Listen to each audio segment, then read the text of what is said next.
Gusto ko pong mag-ayat sa pangunawa kung mga customer ko sa tindahan. Tadi po ako nagbukas nguman. Nguman po kayang Aldo sa schedule kalaban ko. Di ko po pwedeng sukuan.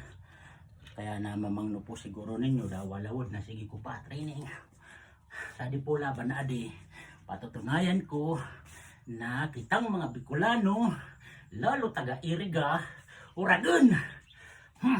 Gusto po ninyong mabayad ang kalaban ko. Bak! Jadi na nakadakal, may laba ko na ako sa pungon. Amo?